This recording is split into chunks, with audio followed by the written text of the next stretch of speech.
All right, so here's this is perhaps the first Hasidic story I ever heard. A friend of mine, his name was Yitzchak Lieberman. Here, let's see. I have a picture of him over here. Maybe can you see the picture? Let's see. See the picture? There he is. This is him. Where is it? There, here. It's not so clear, huh? Yitzchak Lieberman. Anyway, I used to have a Chabad house for 3 years in a city which is called Or Yehuda. See, here's the kids. And so we used to go on the streets and gather kids up. This is Reuven Morantz, also blessed memory, also passed away. Anyway, so Yitzhak Lieberman. So I used to live in Bnei Brak. I lived in Bnei Brak, and someone came to me. This is a whole story in itself. Anyway, someone came to me and told me that missionaries are active in Pardes Katz. Pardes Katz is adjoining Bnei Brak. I think it's technically part of the municipality of Bnei Brak. Bnei Brak is like this super duper religious city in Israel. Packed people, one on top of the other, and religious place. And Pardes Katz, which is just over the street, there was a big road called Jabotinsky, it was one of the most non-religious places in Israel. Anyway, forget about that. So he told me that missionaries were working over there. So I thought to myself, what are we going to do? And so I said, you know what I'm going to do? I'll make Shabbat programs for kids. Now, this was 40 years ago, some 45 years ago. So, I mean, now I also speak Hebrew with a pretty heavy American accent. Back then, it was even more.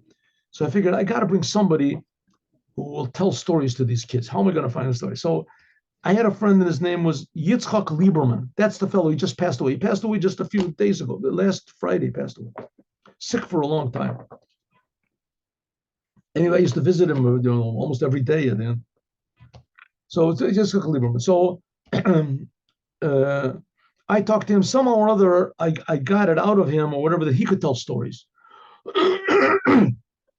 I don't remember exactly what happened, but he said he'll go with me and he'll tell stories to the kids.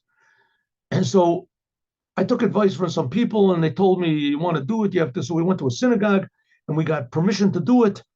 And they said, you want to get kids, you give candies.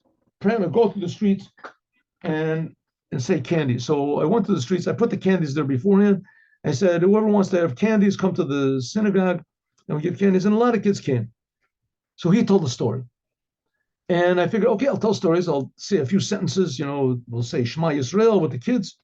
At least I'll do something, because the kids, they didn't have any Jewish identity whatsoever. They didn't know, and they were just easy prey for these missionaries to come. And there was also a poor place, and so they would, give money to the families, and with big smiles, and then, we're your friends, and we love you, and with it. And so I figured I'll tell the kids, Shema Yisrael, a little Shema Yisrael, push all these missionaries away. So we went there. So he told the story. So he told the story, and I saw when he told the story that the kids were hypnotized. I'll watch it. These were little kids that 5 minutes before they were in the streets punching each other and throwing rocks and just acting like, wild men. And all of a sudden they were just hypnotized.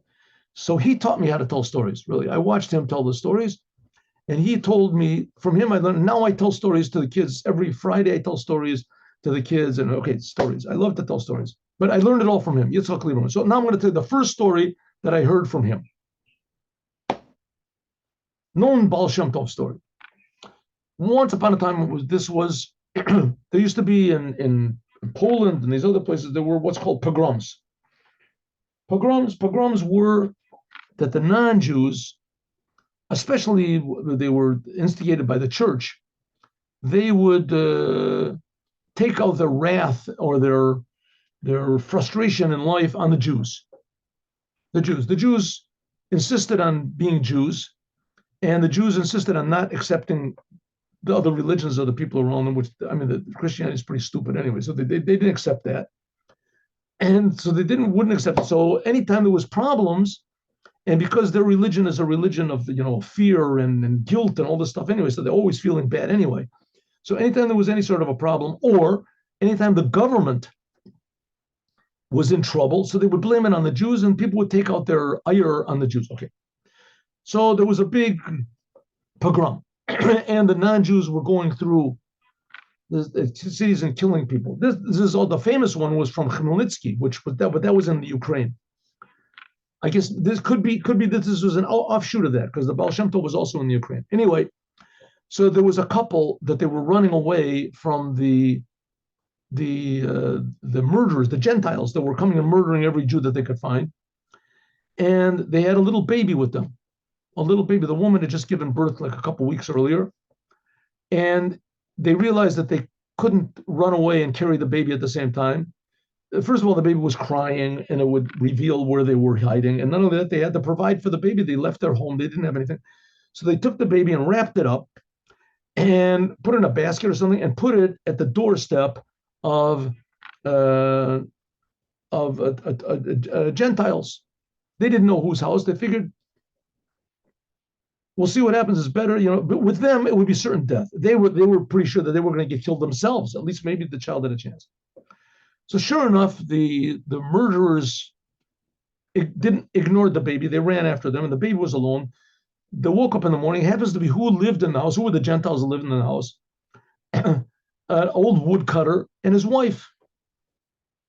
And they saw a little baby, so they took the baby inside. They were nice people, human beings. They took baby and they took care of it, and they brought it up. And now they themselves didn't have any children. They were childless. And they brought this child up, and the child he was only 2-3 weeks old. So he recognized them, that they were parents. They were his parents. And they told him, say, I'm mommy, I'm daddy. And they said,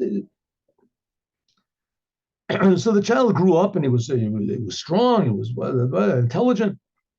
And they were very proud of him, and he loved them, they loved him. And one day the father said to the son, you know what, I'm going into town to sell some of my wood.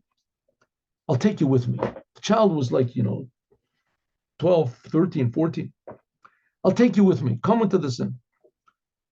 And all this time they're hiding that he's a Jew, right? They're hiding the Jew. Now the fact is the parents knew that he was a Jew, because the mother left whatever it is, a pair of tefillin. The father left his tefillin, whatever. They left some sort of a note there. My child is a Jew, and his name is Shlomo Yitzchak, whatever. That's his name.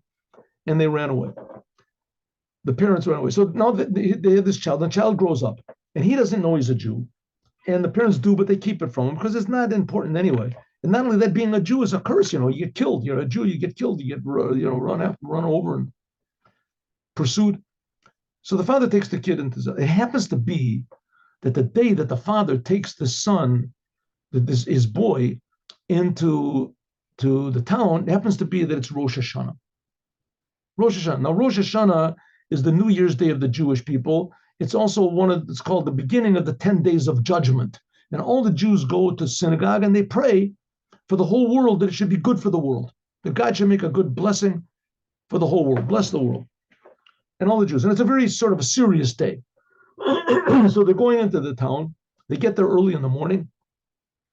And the father said, oh, the boy is really look at this place. I never did such people there, and look at these stores with windows. All of a sudden, a Jew goes by, and he's like, in a talis. He's running to synagogue. He wants to get to synagogue. So he says, Daddy, what's that? What's that? He said, that's one of those Jews. Just forget about it. He says, look at over there. Look at all those horses. Look at that. He says, what do the Jews do? He sees another one. A Jew. What do they do? Who are they? He says, forget it. It's not worth talking about. God rejected the people, these old people. They stubbornly, they hold on. Really, what do they believe? God said that. No, it's nothing. Listen, look over there. He says, well, I want to know, what are these Jewish people? Why was he running? What did he have? Why was he dressed in what? Father said, please, let's stop talking about this. I don't like to talk about them, right? And the Jews, they're accursed people, and they don't accept the truth, and let's just do something else. And the child said, but I would really like to know. So the father said, listen, I haven't got any answers to your questions, and we're here to have a good time, and I see you're not having a good time, so let's just go back. So they go back to the middle of the forest where his father is, and his wife said, how was it? And his father said, well, I don't know. He takes his wife aside and says, listen, he saw a Jew and went crazy. Stop, what's a Jew? What are they? Who are they? I don't know what happened to him. And so his mother says he'll get over it. But he didn't get over it. He's asking his mother, Mommy, Daddy told me that there's these people called the Jews, and that God, they're rejected by God, and that they're cursed people. What are they? I saw that. What do they do wrong? What were they supposed to do? Why are they rejected? I mean, he had this, and I saw he had this big sort of a sheet over his head, and he was going, what was going on? His mother said, listen, just let's stop talking about it. Let's talk about something else. And anyway, that night, the child didn't sleep. And so it was the next night. And he was deeply worried about something, and he didn't eat. So his mother saw that the child was getting sick, he wasn't getting out of bed. So she took him aside and said, listen, I want to tell you something. The fact of the matter is that you're not our son. You're adopted. We found you at our doorstep, and you're a Jew. And your name is Shlomo Chaim, whatever it was said on the paper. But we love you. We love you, and we've brought you up, and we want you to stay with us. We'll give you everything. And he said, oh, I understand. Okay, good. She said, will you eat something? He said, yeah, okay, so he ate something. That night, he also didn't go to sleep. And this went on for a while. He thought about it more and more. Finally, after a week or so, disappeared. His mother woke up in the morning, wasn't there. Where did he go? I don't know. Where did he really go? He left the house and he went to the city. He wants to find out what the Jews are. He's a Jew. He knows he's a Jew. He wants to get with Jews. What does it mean to be a Jew? Because it happens to be that the time when he gets there, 10 days after Rosh Hashanah, is Yom Kippur. He gets there on Yom Kippur. In the daytime. And he goes, sees the Jews going, and he follows after them. Now, he looks like a totally non-Jewish boy. He's got long hair. Maybe he had blonde hair, blue eyes, whatever it was. And he did not look Jewish at all. Nothing whatsoever. And he came into the synagogue, and the people were already praying. They're already praying. They already have synagogue. And he looks and he sees everyone's praying. And he doesn't know what exactly to do, what they're doing. And he's praying. He sees there's some people that are even crying. It's a day of judgment. They're crying. So he thinks to himself, oh, they're all praying to God. I don't know what to pray. I can't do anything. They're holding these books. He takes a book and he says, they're praying to God. He says, listen, God, I don't know how to pray. I'm a Jew and I don't know what it means. He said, but I know that they're praying, but I see that they're devoting them. They're giving you something. They're giving their prayers. I want to give you something, God. I want to pray to you. I don't know how to pray. I don't know how to read, but one thing I really know how to do is that I know how to crow like a rooster. I learned that from the farm. And my mother says I do it exactly like a rooster. She's so amazed on how I copy a rooster. And that's what I want to do for you, God. And he goes, God, I love you. And all the people turn around, they look, and they see this Gentile boy standing there, and he's screaming out in the middle, and they grab a hold of him, and they want to put him out, right? He's obviously coming to disturb things. And it happens to be the synagogue was the synagogue of the Baal Shem Tov. And the Baal Shem Tov turns around and motions, bring him to me. And bring him to him, and he stands under the talis. The Baal Shem Tov takes him under his talis, his prayer shawl. And that's how he remains the whole rest of the prayer, under the Baal Shem Tov. They finish the prayers, and the boy is there the whole time, under the talis of the Baal Shem Tov. And finally, when the prayers are finished, the sun sets as the Baal Shem Tov turns around, and he says to everyone, I don't know, maybe just the morning prayer finished. And he turns around and he tells the crowd, he said, my friends, I want you to know that there was a tremendously terrible decree on the Jews here in the Ukraine. And there was supposed to be a terrible massacre that was going to occur. And I knew about it in the spiritual worlds, and I prayed and I did everything I could in order to avert the decree. Nothing worked. Until that boy came in, and with his kukuriku, with his rooster call, from the essence of his soul, is that averted the decree. His screaming out to God pierced the highest levels of heaven, and the decree was averted because of what he did. That's the story that I told. And I just want to add something onto that, that worked the first year, but the second year it wouldn't work anymore. He can't go in the second year and just start screaming out like a rooster, because it's not going to come out for the essence of his soul anymore. He knows that you want to serve God, you have to do a little bit more. You can't just go screaming, like a rooster all day long. You have Torah, you have the commandments, you have this, but that purity that he expressed, that has to be there all the time. It should only be that we should achieve it. The Baal Shem Tov said that he didn't achieve it. But that's the essence of what a Jew is. That's what we just finished learning about the wise son.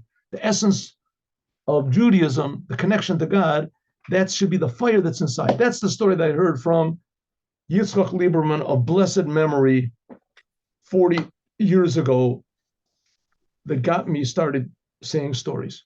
Have a good day with Mashiach now. See you all, God willing, tomorrow.